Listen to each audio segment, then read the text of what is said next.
હાલો, સ્ત્રીમાં ભ્રૂણનું નિર્માણ કેવી રીતે થાય છે અને બાળકનો જન્મ કેવી રીતે થાય? તમે કેમ આપણે બધા આવ્યા ને ત્યાં સુધીનો વિકાસ સમજવાનો છે. ફલન તો થઈ ગયું, ક્યાં થયું? અંડ વાહિનીમાં અથવા તો ફેલોપિયન નલિકામાં. બરાબર? હસવું આવતું હોય ને અત્યારથી જ બહાર નીકળી જાજો. મારે કોઈ જરૂર નથી, 2 જણાને ભણાવી તમ તારું. બરાબર? હસવું આવતું અત્યારથી પહેલેથી બહાર. અને પછી હૈસા દાંત દેખાડા મને એટલે હું ગળવા નહીં દઉં. જન્મ કેવી રીતે થાય બાબલાનો અને અથવા તો ગર્ભાવસ્થાથી બાળ જન્મ સુધીની બધી જ ઘટના સમજાવો. અંડપિંડમાંથી ઉત્પન્ન થતો અંડકોષ અંડવાહિનીમાં પ્રવેશે છે ત્યારે શુક્રકોષ યોનિ મારફતે આવશે અને અંડવાહિનીની અગ્ર છેડાના ભાગે ફલનની ઘટના થાય, એટલે કે બંને જોડાય, જેને આપણે ફલન કહીએ છીએ. ફલન કહીએ કોને? જન્યુઓના જોડાણને શું કહેવાય? ફલન. શું કહેવાય? સીધી બેસી જા.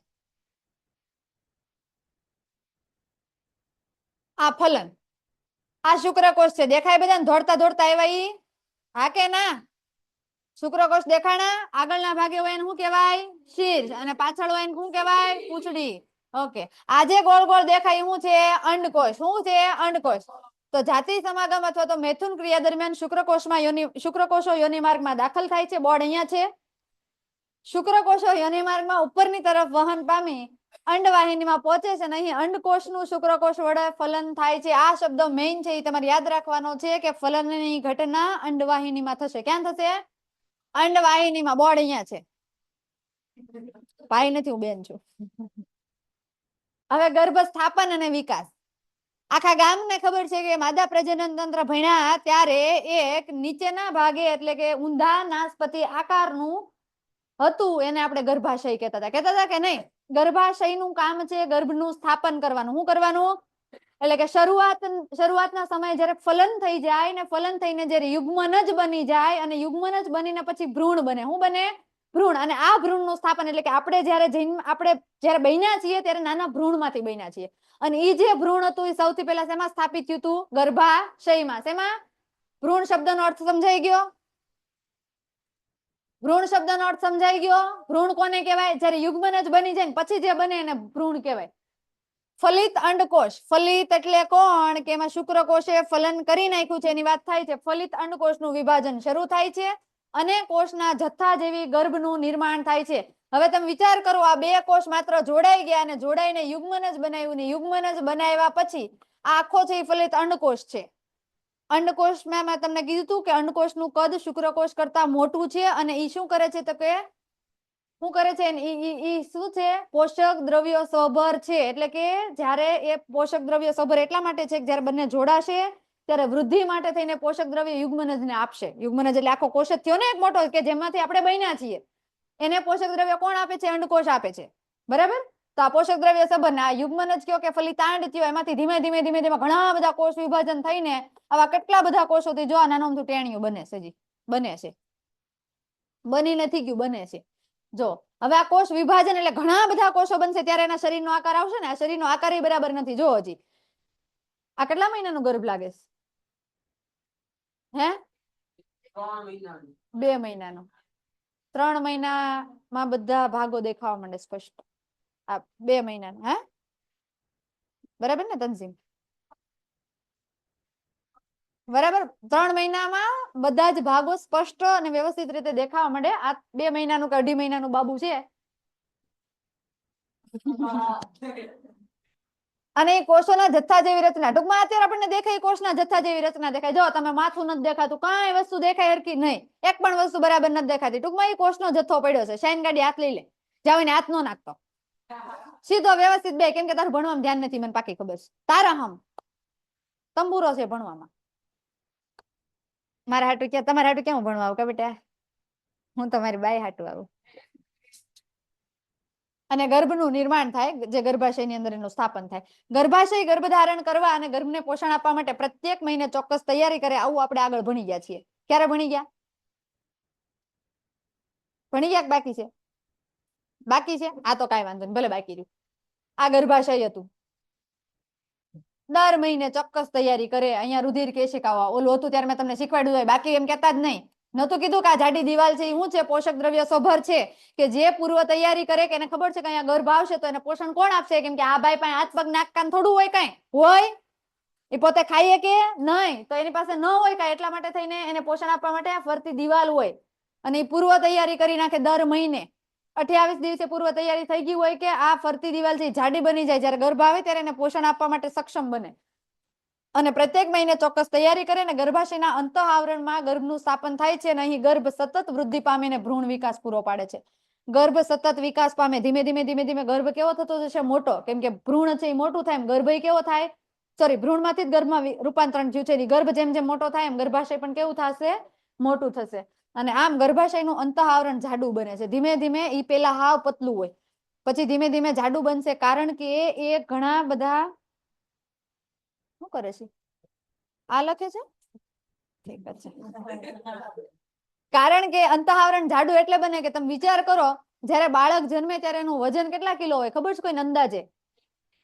2 કિલો 3 કિલો. વિચાર કરો આપણે માથે 2-3 કિલો વજન ઉચકતા હોઈએ તો ઉચકી શકીએ? આપણે બેગ ઉપાડીએ તો આપણને દુખવા માંડે કે ભાઈ આટલું મોટું મોટું બેગ લઈને મારે જાવું, લિફ્ટમાં વયો જાવ, બહુ ભાર છે ને આમ છે ને તેમ છે.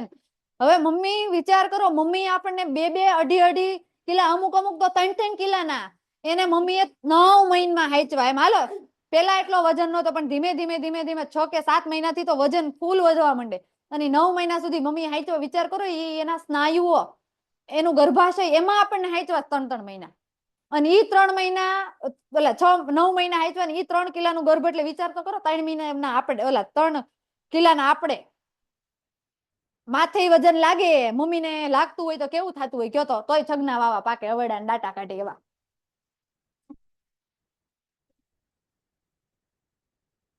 દેખાય જ છે મોટો છગનો આયા.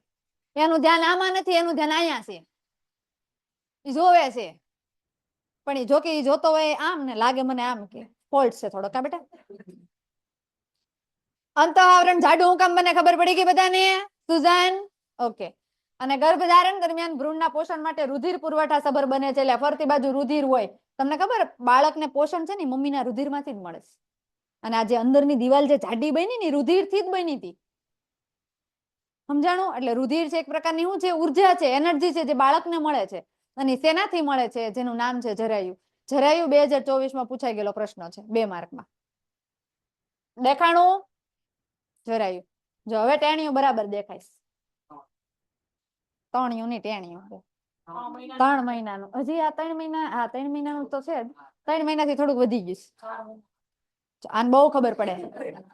એમ્બ્રિયોલોજી સ્ટડી કરેલું છે આણે. ગર્ભ વિજ્ઞાન હોય ને, ગર્ભ વિદ્યા, એને એમ્બ્રિયોલોજી કહેવાય ઇંગ્લિશમાં.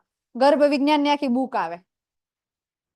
આ વાંધો નહીં, તારે સ્ટડી કરવું તો વાંધો નથી. 11-12 સાયન્સમાં બી ગ્રુપ રાખીને બીએસસી બેચલર ઓફ સાયન્સ કરી નાખવાનું. તારે ઝૂલોજી એટલે પ્રાણીશાસ્ત્રમાં, માસ્ટર ઓફ સાયન્સ એ ઝૂલોજી કરી નાખવાનું. આખો એમ્બ્રિયોલોજી ચેપ્ટર આવશે. બીએસસી માં આવશે ને એમએસસી માં આવશે. મોજ કરી તને આખું પેપર ભણવાનું એમ્બ્રિયોલોજી જ એકલું. બધાને આવશે. ઘેટા, બકરા, કૂતરા, મીંદડા, બિલાડા, માણસ. હારું ને, તને કેટલું જ્ઞાન મળે. હા, બેચલર ઓફ સાયન્સ એટલે તો કોલેજ છે ને, એમાં ન આવે. તેમાં તમે ટીચિંગ ફિલ્ડ પકડી શકો. બીજું ઘણું બધું આવે છે જો કે સાયન્સ. નેટ ને જીડબલ્યુ પાસ કરો તો પછી ડોક્ટર ફિલ્ડમાં વયું જવાય ને, મેડિકલ ફિલ્ડમાં વયું જાય. તો એમાંય આવે તો ખરું જ. એમાં તમારે સ્પેશિયલ ગાયનેક નો કોર્સ કરવાનો.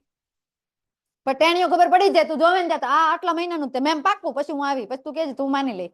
અત્યારે નહીં માનો, બરાબર ને? હાલો, જરાયું છે એ મોસ્ટ આઈએમપી છે આપણા પેપર માટે, કારણ કે પૂછાયેલું છે. તમે હજી કુમારના ઝાખું દેખાય છે. શિફા ને ઝાખું દેખાય. શિફા થોડી ક્વોલિટી વધારે દે બેટા. હાલ હમણાં ફટાફટ જો, હમણાં હરખું દેખાય. ટેણીયું ઝાખું દેખાય કે લખેલું ઝાખું દેખાય?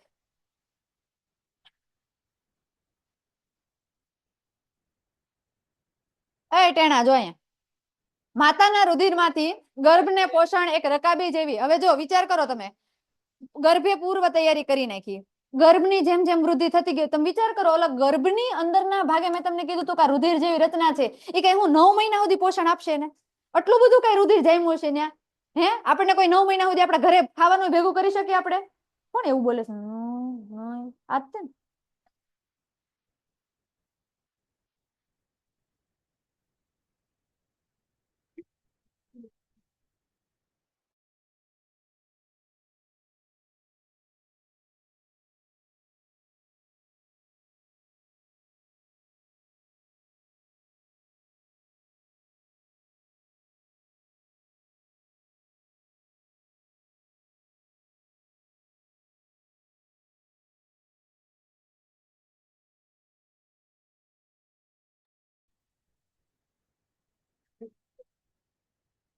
શું છે તારે? તો જ્યારે ગર્ભાશયને પોષણ મળી ગયું, ભ્રૂણને મળી ગયું, પછી હવે ગર્ભ ધીમે ધીમે મોટું થતું જાય ને એને પોષણ આપવા માટે થઈને માતા જે છે એનું રુધિર છે એમાંથી બાળકને પોષણ મળે અને બાળકને પોષણ મેળવવા માટે થઈને સ્પેશિયલ એવી કોઈ રચના આવેલી છે જેને આપણે જરાયું કહીએ. શું કહીએ? જરાયું. તો માતાના રુધિરમાંથી ગર્ભને પોષણ એક રકાબી જેવી વિશિષ્ટ પેશી રચના દ્વારા મળે છે જેને જરાયું કહેવાય. ત્યાં રકાબી નથી મૂકેલી, ડીશ નથી મૂકેલી, એ સ્નાયુની બનેલી રચના છે, પારદર્શક રચના છે જે તમને અહીં દેખાય છે. જોરી દેખાણી આવી રચના તમને રકાબી જેવું કીધું પણ અંદરના ભાગે છે. આ ભાગે જો દેખાય, આ ભાગ, આ બોર્ડર વાળો ભાગ જે કઈ રચના છે? જરાયું જેવી રચના છે. આપણને ડીશ જેવી રચના કીધી છે પણ પ્રોપરલી ડીશ જેવી નથી, પણ આપણે યાદ રાખવાનું છે અહીંયા રકાબી શબ્દ વાપરો એટલે રકાબી જ વાપરવાનો પડે. જે આ રચના દેખાય છે એનાથી માતાના રુધિરમાંથી, તમને એમ થાય માતાના રુધિરમાંથી કેમ આવે? તો આ જે ભાગ એક દોરીનો દેખાય છે આ માતાના રુધિર એટલે ગર્ભાશય સાથે કનેક્ટેડ છે અને ગર્ભાશયમાંથી માતાનું રુધિર છે અહીંયા જશે. રુધિરની સાથે સાથે ઘણા બધા પોષક દ્રવ્યો જશે ને એ જશે એ આના નાળ થ્રુ, આને નાળ કહેવાય, નાળ થ્રુ બાળકના શરીરની અંદર જાય છે. આવી રીતે માતાના શરીરમાંથી એને પોષક દ્રવ્યો છે મળતા હોય અને એ રુધિરમાંથી જ મળતા હોય અને આ રચના ગર્ભાશયની દિવાલમાં સમાયેલી રહે છે અને તે ભ્રૂણ તરફની પેશીના પ્રવર્ધો ધરાવે છે. ભ્રૂણ તરફ, ભ્રૂણ એટલે બાબુ, બાબુ તરફના પેશીના પ્રવર્ધો એટલે કે નાના નાના વાળ જેવી રચના આવેલી છે જેને પ્રવર્ધો કહેવામાં આવે. રસાંકુરો કયો કે પ્રવર્ધો કયો કે પક્ષમો કયો, રોમ કયો, બધા શબ્દો સરખા. માતા તરફથી પેશીઓમાં પ્રવર્ધોને આચ્છાદિત કરતા રુધિર કોટરો હોય એટલે માતા તરફથી, મમ્મી તરફથી એટલે કે મમ્મીનું ગર્ભાશય છે એ માતા તરફથી અહીંયા ઘણા બધા રુધિર કોટરો, રુધિરની નાની નાની કેશિકાઓ હોય, એની કેશિકાઓ છે આને આચ્છાદિત કરતી હોય. કોને આચ્છાદિત કરતી હોય? રોમને. એટલે રોમમાં થઈને ડાયરેક્ટ કોને પોષણ મળી જશે? બેબીને, એટલે બાળકને પોષણ મળી જશે. અને મેઇન પોઈન્ટ યાદ રાખવાનો છે, જરાયુ માતાના શરીરમાંથી ગ્લુકોઝ, ઓક્સિજન તેમજ અન્ય પદાર્થો વિકસતા ભ્રૂણના સ્થળાંતરણ કરવા માટે વિશાળ સપાટી પૂરી પાડે છે. જ્યારે ભ્રૂણ ધીમે ધીમે વિકસતું હોય 3 મહિને તો લગભગ એની અંદર બધા જ અંગો કાર્યરત થઈ જાય. હાથ પગ નો થાય. હૃદય છે ને 3 મહિને હૃદય એનું પંપ કરવાનું ચાલુ કરી દે છે. 3-3.5 મહિને, મેક્સિમમ 3.5 મહિને. એ 3 મહિને શ્વાસ લેવાનું ચાલુ કરી દેવી. શ્વાસ લેવાનું ચાલુ કરે છે, શ્વાસ દેવો ક્યાંથી? તો કે આ જે રચના છે ને એનામાંથી એને ઓક્સિજન મળશે. હવે તમે વિચાર કરો, એ ઓક્સિજન લેશે તો કાર્બન ડાયોક્સાઇડ બહાર કાઢશે કે નહીં કાઢે? ઈ ખોરાક લેશે અથવા તો પોષક દ્રવ્યો લેશે તો એમાં ઉત્સર્ગ દ્રવ્યો બહાર નીકળશે. એ પણ કોના દ્વારા નીકળે? જરાયુ દ્વારા. કોના દ્વારા નીકળે? જરાયુ દ્વારા. તો માતાના શરીરમાંથી ગ્લુકોઝ એટલે એક પ્રકારનું ઉર્જા, ઓક્સિજન તેમજ અન્ય પદાર્થો વિકસતા ભ્રૂણના સ્થળાંતરણ કરવા માટે આ વિશાળ સપાટી એટલે કે જાજી સપાટી પૂરી પાડે છે અને વિકસતા ભ્રૂણ દ્વારા ઉત્પન્ન થતા ઉત્સર્ગ દ્રવ્યો જે જરાયુ માધ્યમ દ્વારા માતાના રુધિરમાં સ્થળાંતરણ પામે. એટલે મમ્મી છે ને, તમે શબ્દ સાંભળ્યો છે, મમ્મીમાં 2 જીવ છે. જ્યારે બેબી છે એના પેટમાં હોય તો એને 2 જણાને પોષણ, એક તો પોતાને લેવાનું છે પોષણ અને બાળકને દેવાનું છે. હવે બાળકમાંથી જે ઉત્સર્ગ દ્રવ્ય નીકળ્યા છે એ પણ એને બહાર કાઢવાના છે ને એનામાંથી નીકળ્યા છે એ પણ એને બહાર કાઢવાના છે. તો બંનેનું કરવાનું છે. તમે વિચાર કરો, આપણે એકલાનું આપણાથી નથી થતું. થાય એકલાનું તે? હે અમુક નાયા વગર પછી 17 લગાડીને આવે. નાવાનું નથી થતું. બોલો, બાળકનું તો મમ્મીને કેટલું કરવાનું? તો પાકે જો આવા, હા જો એવા. તો આ જરાયું પૂરું. હવે બાળ જન્મ. હાલો ચોકલેટ ખવડાવજો. બાળ જન્મ થાય, જો થાય હમણાં છેલ્લે ટેણિયું વી ગયું, ગાયબ થઈ ગયું. અરે આ બેઠું, આ દેખાય. અહીંથી નીકળીને સીધું અહીંયા આવ્યું, ક્યાંય ન ગયું. એ કે આગું જવું જ નથી આપણે.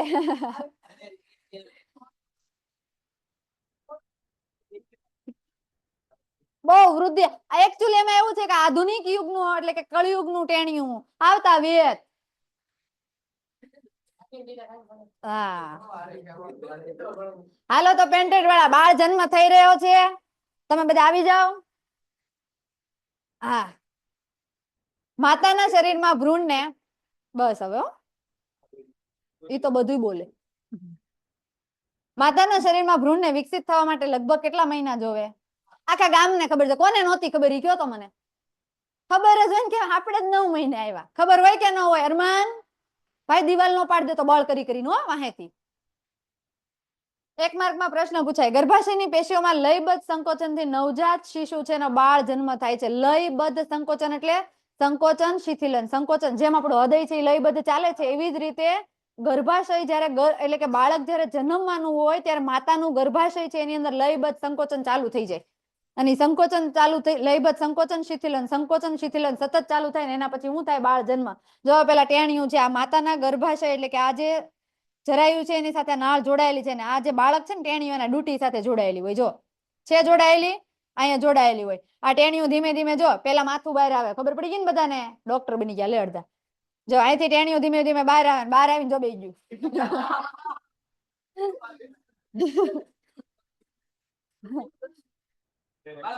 હેપી બર્થડે, હેપી બર્થડે એલા. નહીં એ ભાઈ બધા વતી બર્થડે વિશ કરી દીધો છે મેં. હા બાળ જન્મ થયો છે, અમીબાનો નથી થયો. હાલો તો બાળક અહીંયા આવી ગયું છે, તમે બધા જોઈ લેજો. 9 મહિનાના અંતે આવું બાળક જન્મ્યું છે. બાળક થોડુંક ટેકનોલોજી વાળું હતું એટલા માટે બધું જ એમાં આવી ગયું છે અત્યારે ઓટોમેટિક, બરાબર?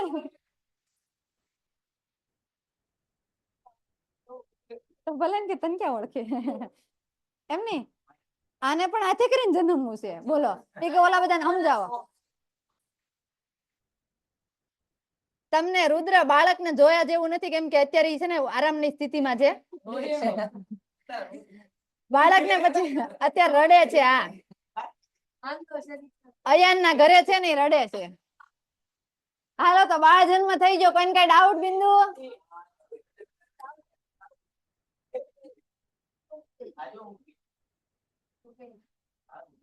માસિક ચક્ર દર વર્ષે પૂછાતો પ્રશ્ન, પણ માસિક ચક્ર પૂછાય તો વાંધો જ નથી ભાઈ. બ્રશ કરી લીધો પેન કાર્ડ લે. માસિક ચક્ર પૂછાય તો વાંધો નથી, આવડી જાય. પણ પૂછાય એવું, જો ફલન ન થયું હોય તો કઈ ઘટના બને? તમે જેમ તમે મસ્તી કરવી એમ કરજો. ચેપ્ટર નહીં પૂરું થાય ને ત્યાં ઘરે નહીં જાવ. 9 વાગે 9:30 થાય, બરાબર? ચિંતા ન કરો. અત્યારે વાગ્યા ભાઈ 8:05. તો પ્રશ્ન માસિક ચક્ર સીધો પૂછાય તો વાંધો નથી. ઘણા બધા છોકરાને પૂછાઈ ગયેલો છે, મને પૂછ્યો તો ડાઉટ. ફલન ન થાય તો કઈ ઘટના થાય? તો કઈ થાય? માસિક ચક્ર. માસિક ચક્ર સીધું પૂછે તોય વાંધો નથી, પણ પૂછે એવું રજો દર્શન સમજાવો, રજો સ્ત્રાવ સમજાવો, પછી ઋતુ સ્ત્રાવ સમજાવો. મહેરબાની કરીને ઋતુ સ્ત્રાવમાં ઉનાળો, શિયાળો, ચોમાસું ન લખતા. ખરેખર યાર તમારા ક્લાસમાં પણ માણસો કેવાય એમ. તમે ચેન્જ કેમ કરી પ્લેસ? ગો ઠીક, તારે હું જોવું પણ તેણીએ દવડ મોટો બેહી ગયું. મહેરબાની કરીને ઋતુ સ્ત્રાવમાં અરમાન ખાન પઠાણ, તને હું અલગથી ધ્યાન કેન્દ્રિત કરવા માટે દર વખતે બોલાવું. ઋતુ સ્ત્રાવનો મતલબ એવો નથી કે ઋતુમાં થાય. માણસ જેવા થાજો. હાલો, માસિક ચક્ર એ સ્ત્રીમાં દર 28 થી 30 દિવસના સમયગાળા થાય છે. એક માર્કમાં પૂછાય પ્રશ્ન, કેટલા સમયગાળા થાય છે? 28 થી 30 દિવસના સમયગાળે એકવાર છે થતો હોય છે. અને એક ચક્રીય ક્રિયા છે જે ગર્ભધારણ દરમિયાન અવરોધાય છે. જ્યારે ગર્ભધારણ અવરોધાય જાય ત્યારે જ ઋતુસ્રાવ થાય. જો ગર્ભધારણ થઈ ગયું, ગર્ભનું સ્થાપન ગર્ભાશયમાં થઈ ગયું, તો એ ઋતુસ્રાવ થતો નથી. પહેલો પોઈન્ટ. બીજો, માસિક સ્ત્રાવ દરમિયાન યોનિ દ્વારમાંથી રક્તસ્રાવ છે બહાર નીકળતો હોય છે. અને આ સ્ત્રાવ દરમિયાન કોષ ભંગાર અને અફલિત અંડકોષ એટલે કે અંડકોષ ઉત્પન્ન થયો છે પણ એનું ફલન નથી થયું. શુક્રકોષ આવ્યો છે પણ એનું ફલન નથી થયું. તો તમને બધાને ખબર છે કે હંમેશા જન્યુ કોષ એક જ દિવસ જીવે. એનો સમયગાળો કેટલો હોય? એક જ દિવસ અથવા તો 24 જ કલાક હોય. જન્યુ કોષ એટલે કોણ? શુક્રકોષ અને અંડકોષ. એ કેટલા દિવસ જીવે? માત્ર એક જ દિવસ. એટલે એ કોષ ભંગાર થઈ જાય, કોષ મૃત બની જાય. અને મૃત બની જાય પછી યોનિ માર્ગ દ્વારા બહાર નીકળી જાય છે. અને સ્ત્રીમાં જો અંડકોષનું ફલન ન થાય તો અંડકોષ લગભગ 1 દિવસ સુધી જીવિત રહે. લખેલું જ છે આમાં. કેટલા દિવસ સુધી જીવિત રહે છે? 1 દિવસ. અંડકોષ ઉત્પન્ન થઈ ગયો છે, અંડપિંડે અંડકોષ ઉત્પન્ન કરી દીધો છે, પણ એનું ફલન નથી થતું. 1 દિવસ જીવશે અને ગર્ભાશયમાં આવી જશે. ગર્ભાશયમાં આવ્યા પછી 28 થી 30 દિવસે જે માસિક ચક્ર ચાલુ થાય છે એની સાથે સાથે બહાર નીકળી જશે. અંડપીંડ પ્રત્યેક મહિને 1 અંડકોષ મુક્ત કરે. આવું જ મેં તમને જયારે માદા પ્રજનન તંત્ર ભણાવ્યું ત્યારે કીધું હતું. અંડપિંડ છે પ્રત્યેક મહિને કેટલા અંડકોષ ઉત્પન્ન કરે? 1. પણ એકાંતરિક રીતે કરે છે. પહેલી વાર લેફ્ટ સાઈડ એટલે કે ડાબી સાઈડમાંથી કર્યો તો, બીજી વાર કઈ સાઈડમાંથી કરે? જમણી સાઈડમાંથી. ગર્ભાશય પ્રત્યેક મહિને ગર્ભના સ્થાપન માટેની તૈયારી કરે છે અને આ ગર્ભાશયની અંતર દિવાલ કેવી બને છે? જાડી, સ્થિતિસ્થાપક અને પુષ્કળ રુધિર પુરવઠા સભર બને છે. કેમ કે એને પ્રી પ્લાનિંગ તૈયારી કરી રાખે છે. ગર્ભ આવશે તો એને શું આપવાનું છે? પોષણ આપવાનું છે. એટલા માટે થઈને પૂર્વ તૈયારીમાં હોય છે. ભાઈ ચા દૂધ પીવું છે બેટા? નહીં ને? ઠીક, પીવું હોય તો કે. અને પરંતુ જો ફલન ન થાય તો ગર્ભાશયમાં અંતઃ આવરણની જરૂર રહેતી નથી. ઓલું પૂર્વ તૈયારી કરી હતી ને ગર્ભાશયે, એની કાંઈ જરૂર નથી, કેમ કે ગર્ભ જ ન થતું તો પોષણ કોને દેવું, એટલે એની હવે કોઈ જરૂર છે નહીં. અને તેથી આવરણ ધીરે ધીરે શું થઈ જશે, તૂટી જશે અને શ્લેષ્મના રૂપે યોનિ માર્ગમાંથી બહાર નીકળશે. એટલે કે રુધિર તો નીકળશે જ, તે આખી રુધિર પુરવઠા સબર દિવાલ બની હતી ને, જાડી દિવાલ, એ આખી આખી તૂટશે, એની સાથે શ્લેષ્મ પણ બહાર નીકળશે, ચીકણું પ્રવાહી પણ બહાર નીકળશે અને કોષ ભંગાર પણ બહાર નીકળશે. આ બધું યોનિ માર્ગ મારફતે બહાર નીકળી જશે. આ સ્ત્રાવ લગભગ 1 મહિનાના સમયગાળે થાય છે, એટલે કે 28 થી 30 દિવસના સમયગાળે, અને તેને માસિક સ્ત્રાવ અથવા તો ઋતુસ્ત્રાવ અથવા તો રજોધર્મ કહેવામાં આવે છે. અને આની અવધિ 1 માર્કમાં પૂછાયેલો પ્રશ્ન છે, 2 થી 8 દિવસની છે. કેટલા દિવસની છે અવધિ? એટલે કાં તો 2 દિવસની અંદર ઋતુસ્ત્રાવ પૂરો થઈ જાય, કાં તો 3 દિવસમાં, કાં તો 4 દિવસમાં, કાં તો 5 દિન, કાં તો 6, વધીને 8 દિવસ. 8 દિવસ પછી એટલે કે રુધિર છે એ શરીરની બહાર નીકળે નહીં, વધીને 2 દિવસ સુધી નીકળશે. 2 દિવસમાં પતી જશે, કાં તો પછી 8 દિવસ, ઓછામાં ઓછા 2 દિવસ ને વધારે 8 દિવસ. આને અવધિ કહેવાય. સમજાઈ ગયું? કોઈ કઈ ડાઉટ આમાં? ટ્વિન્સ જો 2 અંડકોષ મુક્ત થઈ ગયા હોય અંડપિંડમાંથી, બરાબર, શુક્રકોષો તો કરોડોની સંખ્યામાં, એની કઈ તાણ જ નથી. અંડકોષ જો 2 ઉત્પન્ન થઈ ગયા હોય તો બંનેનું ફલન થાય, બંનેનું ફલન થઈને ટ્વિન્સ બને. એ રેરલી કેસમાં થાય. બાકી તો આપણને ખબર જ છે કે સાયન્સ એવું કહે છે કે એક જ અંડકોષ એક ઓલામાં ઉત્પન્ન થાય, પણ રેરલી કેસમાં આવું થાય.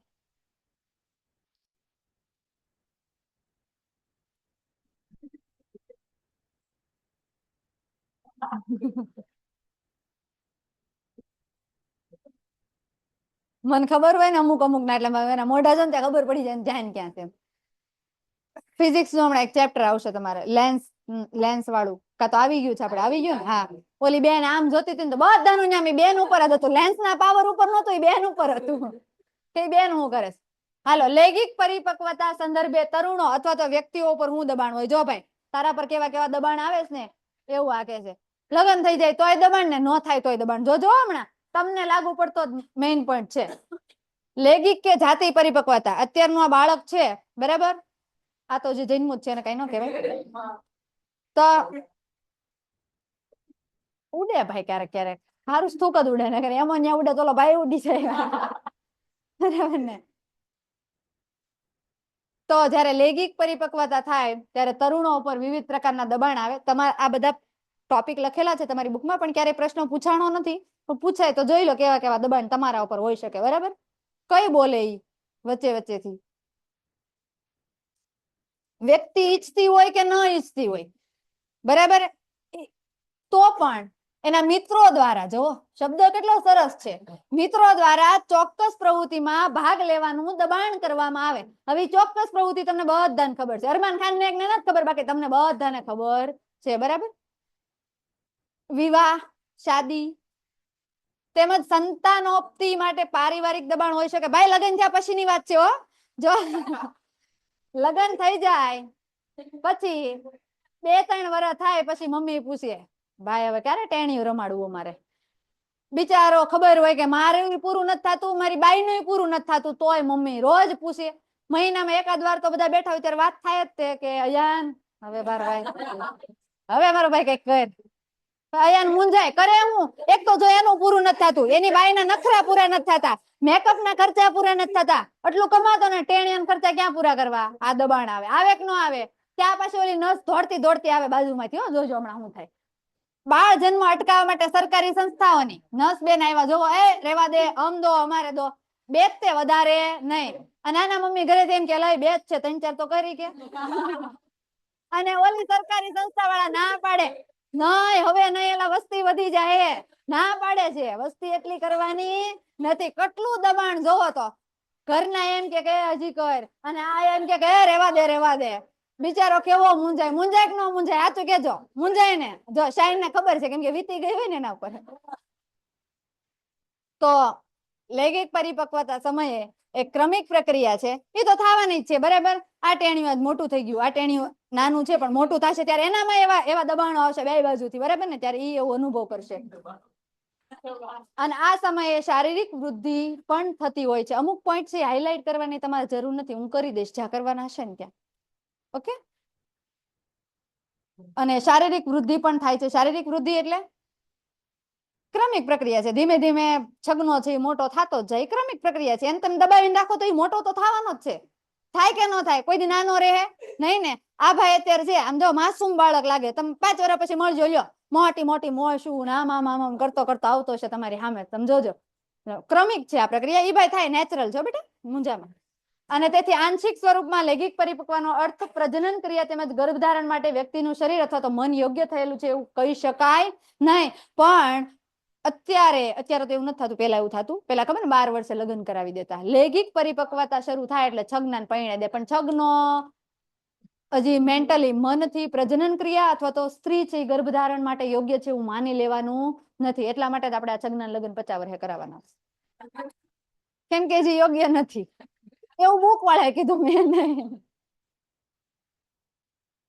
હવે મેઇન પોઈન્ટ, તમારા કુમારમાં હશે ગાલા વાપરતા ગાલા, લિબર્ટી વાપરતા લિબર્ટી. બધામાં એક પ્રશ્ન કોમન આપે છે કે બેક્ટેરિયાજન્ય રોગો અને વાયરસજન્ય રોગો. બરાબર, આ પ્રશ્ન જ આપેલો જ છે, બધાને આપેલો છે ને ગયા વર્ષે પાછો પૂછાઈ ગયો. એટલે આપણે યાદ રાખવાનો, પૂછાય તો આપણે બાઈક, ન પૂછાય તો આપણને તો નોલેજ માટે કામનું જ છે.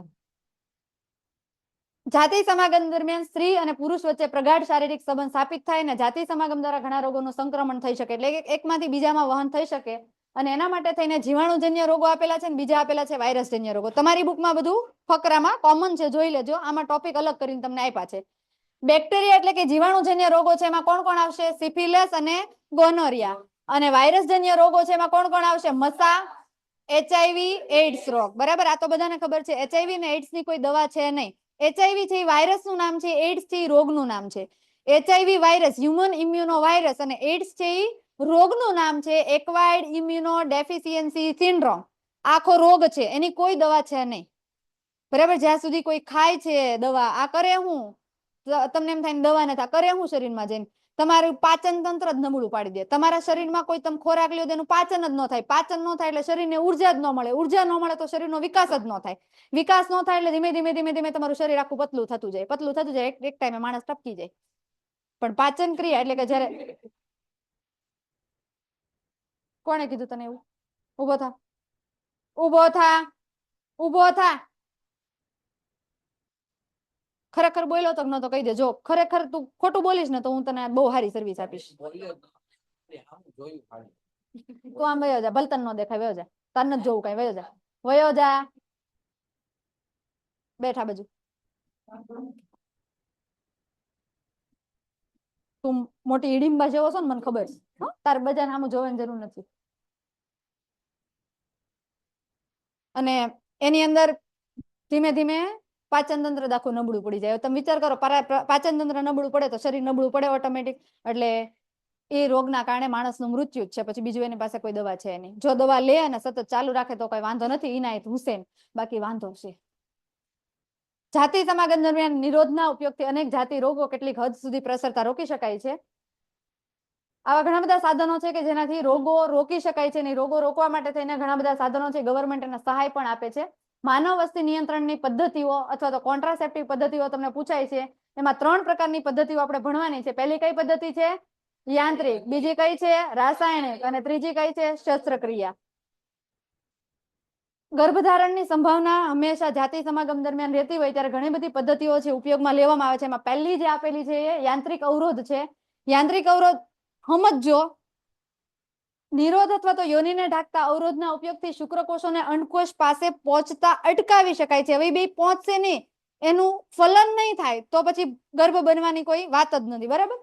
અને અન્ય ગર્ભ અવરોધનના સ્ત્રીમાં ગર્ભાશયમાં અવરોધક સાધન તરીકે કોપરટી કે આંકડી સ્થાપિત કરવામાં આવે છે. એ આંકડી અને કોપરટી છે ડોક્ટર સ્થાપિત કરી દે છે, નર્સ સ્થાપિત કરી દે છે, એ જાતે સ્થાપિત કરાતી નથી. અને પરંતુ તેનાથી કેટલીક વિપરીત અસર થઈ શકે છે. આ છે એનાથી આખા જેટલા સાધનો છે બધાથી વિપરીત અસરો થાય. વિપરીત એટલે ખરાબ અસરો થાય છે, આવું સાયન્સ કહે છે. બીજું, રાસાયણિક અવરોધ. આ પદ્ધતિમાં સ્ત્રીઓ દ્વારા ગર્ભ અવરોધક ગોળીનો ઉપયોગ કરવામાં આવે. કરે હું? ગર્ભ અવરોધક તમને એમ થાય કે ટેબ્લેટ લીધી અથવા તો ગોળી લીધી એટલે તરત હું ગર્ભનું ભંગાણ થઈ જાય ને, એવું નથી થતું. એ કરે હું?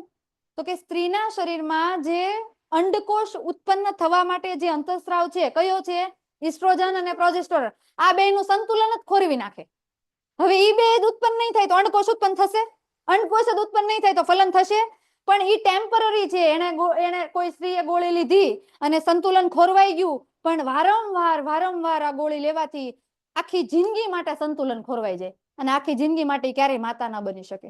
એટલી ખરાબ છે આ વસ્તુ. એટલે આ ગર્ભઅવરોધક ગોળીમાં રહેલી દવા સ્ત્રી શરીરના અંતઃસ્ત્રાવના સંતુલનને આખું બદલી જ નાખે. જ્યારે ઉત્પન્ન થવાનું હોય ને અંતઃસ્ત્રાવ, ત્યારે ઉત્પન્ન જ ન થાય, એટલે અંડકોષ જ ઉત્પન્ન ન થાય અને તેથી અંડપતનની ક્રિયા થતી નથી અને ફલન પણ થતું નથી. અને આ ગર્ભઅવરોધક ગોળી અંતઃસ્ત્રાવના સંતુલનમાં ફેરફાર કરે, જેના કારણે ઘણી બધી વિપરીત અસરો થાય, જે મેં તમને કીધી. બરાબર, એટલે બે પદ્ધતિ ખરાબ છે. ત્રીજી શસ્ત્રક્રિયા, જે પહેલાના સમયમાં થતી હતી, અત્યારે નથી થતી. પહેલાના સમયમાં થતી હતી, અત્યારે નથી થતી. આપણને ખાલી પુરુષ માટે જાણકારી માટે આપી છે. સ્ત્રી માટે થાય છે પણ હવે નથી થતી. હવે એ લેસર ટ્રીટમેન્ટ આવી ગઈ છે, અથવા તો બીજી કોઈ પદ્ધતિથી કરવામાં આવે છે. બરાબર, ટેકનોલોજી વિકસી ગઈ છે, એટલા માટે એનાથી થાય છે. શસ્ત્રક્રિયા અત્યારે આ રીતે નથી થતી. પુરુષની શુક્રવાહિનીનો અવરોધી શુક્રકોષનું સ્થળાંતર અટકાવવામાં આવે છે. આ શુક્રપિંડ છે, શુક્રવાહિની અહીંથી કટ કરી નાખે, કટ કરીને વાળી દે, વાળીને ટાંકા લઈ લે, એટલે ત્યાંથી શુક્રકોષો આગળ જ નહીં જાય. શુક્રકોષો આગળ નહીં જાય એટલે શિશ્ન મારફતે આગળ જ નહીં વધે. શિશ્નમાંથી હવે તમે વિચાર કરો, અહીંથી ઉત્પન્ન થયા શુક્રકોષો, હવે આગળ જતા અહીંથી કાપી નાખી, અહીં શુક્રકોષો આગળ જશે શિશ્નમાં? નહીં જાય. આવું ક્યારેય થયું નથી, પણ આને શસ્ત્રક્રિયાનો એક ભાગ છે એટલે આપણને ભણવામાં આવ્યું છે. બરાબર, આવું ક્યારેય થતું નથી. સ્ત્રીમાં તો કે સ્ત્રીમાં થતું હતું પહેલાના ટાઈમે, અત્યારે નથી થતું. સ્ત્રીની અંડવાહિની એટલે કે ફેલોપિયન નલિકા છે, એને અવરોધી, એને કાપી નાખે. જો આ બંને અંડવાહિની છે ને, આ બંને અંડવાહિની અહીંયાથી જો કટ કરી નાખશે, આ અંડવાહિનીને કટ કરી અને એને પણ ત્યાં બાંધી દેવામાં આવશે. બાંધી દે એટલે વાળાથી ન બાંધે. બરાબર, જે આપણને ખબર ટાંકા લેવા માટે જે ઉપયોગ કરે છે એને બાંધી દે, એનાથી બાંધી દેશે. એનાથી બાંધશે એટલે અહીંયાથી અંડકોષ ઉત્પન્ન થશે. અંડકોષ આગળ જ નહીં આવે. આગળ નહીં આવે એટલે અંડવાહિનીમાં અંડકોષ પહોંચશે નહીં. શુક્રકોષ ભલે આવે પણ અંડકોષ જ નહીં આવે એટલે ફલનની ઘટના નહીં થાય. તો આને શસ્ત્રક્રિયા કહેવામાં આવે. અને આ બંને પરિસ્થિતિમાં ફલન થતું નથી. યાદ રાખો, શસ્ત્રક્રિયા ટેકનિક અથવા તો તકનિક દ્વારા આ પ્રકારના કાયમી અવરોધ મેળવી શકાય છે. એટલે પછી ક્યારેય આમાં ફલન થવાની ઘટના જ નથી બનતી. અને શસ્ત્રક્રિયા ભવિષ્ય માટે સંપૂર્ણપણે સુરક્ષિત છે, પરંતુ સાવચેતી વગર થયેલી શસ્ત્રક્રિયા ચેપ અને અન્ય સમસ્યાઓ સર્જી શકે. તમે ઘણી બધી વાર સાંભળ્યું હશે કે ડોક્ટરની બેદરકારીના કારણે અથવા તો એના શરીરની અંદર એને જે સાધનોનો ઉપયોગ કર્યો છે, એ સાધનો ચેપ વાળા હોવાથી એને પણ ચેપ લાગ્યો. હજી હમણાં રિસેન્ટલી 2-3 દિવસ પહેલાના ન્યૂઝ તમે જોયા હોય તો 2 જણાએ ટેટુ પડાવ્યું, એને HIV થઈ ગયો. 2 જણાએ ટેટુ પડાવ્યું, એને HIV થઈ ગયો, કારણ કે પેલા જેને પાડ્યું છે ને એને HIV હશે. એટલે આવા જો સાધનોનો ઉપયોગ કરવામાં આવે તો માતાના ગર્ભની અંદર અથવા તો માતાને પણ આવા રોગો થવાની સંભાવના છે. કેમ કે ઘણા બધા રોગો ચેપી છે અને થાય જ. બરાબર, સંક્રમણ થઈ શકે છે. વસ્તી પૂછાય નહીં, પણ આપણને આપી એટલે ભણી લ્યો. બરાબર, એક જાતિની વ્યક્તિઓના સમૂહને વસ્તી કહેવામાં આવે. વસ્તીની વ્યાખ્યા છે, યાદ રાખો. આપણે વસ્તી તો શબ્દ આપણને કોમન લાગે, પણ એની વ્યાખ્યા આપણને ખબર ન હોય. એક જાતિના સમૂહને શું કહેવાય? વસ્તી. આપણી બધી શું છે આ? વસ્તી. પ્રજનન ક્રિયા દ્વારા સજીવો પોતાની વસ્તીની વૃદ્ધિ કરે છે. અહીંયા વસ્તીનું કદ તેના જન્મદર અને મૃત્યુદર વડે નક્કી થાય. અત્યારે વસ્તીનું કદ સતત વધે છે, એનો મતલબ શું છે? મૃત્યુદર ઘટી ગયો અને જન્મદર વધી ગયો. એટલા માટે વસ્તી જો ભારતની પહેલા નંબરે. પેલા ચાઇના હતું, હવે અમે 8મું ભણતા ને ત્યારે ચીન હતું. કાં પેલા હતું ને? 8મું ભણતા ને ત્યારે ચીન આવતું હતું પહેલા નંબરે. હવે 10માં આવ્યો ને અહીંયા ત્યારે પહેલા નંબરે આવવા માંડ્યું. આપણે ભણતા ને એવું 8માં 8માં ચેપ્ટર આવતું જ ત્યારે અમે ભણતા. હું અહીંયા કહેતી કે પેલા નંબરે ચીન. હા કા બહ 2 વર્ષથી જ આવે છો, એટલે તું એને કાનમાં જે કહેતો હોય ને તો કીધે રાખ. તમ તાર કાબર જયારે 8માં હતો, દરવાજાની પાછળ બેહીને કરતો હતો, ત્યારે પેલા નંબરે નહોતો આવતો. પેલા નંબર ચીન હતો ને અત્યારે પેલા નંબર ભારત છે. કેમ છે તને ખબર પડી ગઈ? માનવ વસ્તીના કદમાં વધારો ચિંતાનો વિષય છે. કાબર, બહુ ચિંતા થાય છે મને તો. કેમ કે રેશો ક્યાં હે એવું ન કહેવાય, પાપ લાગે. એટલે ખુબ ચિંતા તો કરો. એલા ચિંતાનો વિષય છે તો યાર કેવી ચિંતા. હજી આ તો ઉગીને બહાર નીકળો ને ચિંતા કરવા માંડો. બોલો, તમે યાર એવડા મોટા થયા ને ચિંતા નથી કરતા. વસ્તીના કદમાં વધારો કરશે હું? ચિંતા કઈ રીતે થાય? માહિર જો, ચિંતા એમ થાય કે ખોરાકની અછત, વેચીને ખાવું પડે ને. તું અત્યારે એક આખો પીઝો દાબી જા, પણ તાર ટેણી આવે બધાને એક બટકું આપવું પડે. લેખા તાણ નો કરે તોય વાંધો. બાઈને તાણ કરવી પડે, છોકરાને તાણ કરવી પડે. ખોરાકની અછત થાય. નિમ્ન જીવન સ્તર. અત્યારે મસ્ત આઈફાઈ આમ જો એટીકેટીમાં ગાડી આવે, એટીકેટી વિખાઈ જાય પછી. બરાબર ને? નૈસર્ગિક સ્ત્રોતનો ઘટાડો. નૈસર્ગિક સ્ત્રોત એટલે કયા? લાકડું, જે આપણને પ્રાથમિક જરૂરિયાત તો ખરી જ, પણ જે કુદરતી રીતે મળે છે એ બધાની અછત સર્જાય ને. કેમ કે જે કુદરતમાં પહેલેથી હતું પેટ્રોલિયમ જેટલું છે એટલું જ છે, હવે બનવાનું જ નવું પેટ્રોલિયમ નહીં ને. હવે ટેણિયા આવે એકલા, મારા બેટા બધાને ટટડિયા જોવે, બધાને ઈ જોશે નૈસર્ગિક સ્ત્રોત, એનો ઘટાડો થશે. અને આમ સામાજિક અસમાનતાના પ્રશ્નો પણ સર્જાય છે. અને આમ વસ્તીનું કદ તુલનાત્મક રીતે ઓછું અને મર્યાદિત રાખવું જોઈએ. આ પાઠ આપણને એવો સાર આપીને જાય છે કે મર્યાદિત કીધું, ઓછી નથી કીધી. કેવી રાખવી જોઈએ? મર્યાદિત. ઓકે બધાને, ચલો તો બધાને બાય બાય, ગુડ નાઇટ. અહીંયા ચેપ્ટર પૂરું થાય છે, કાલે નવા ચેપ્ટર સાથે મળીએ, બરાબર.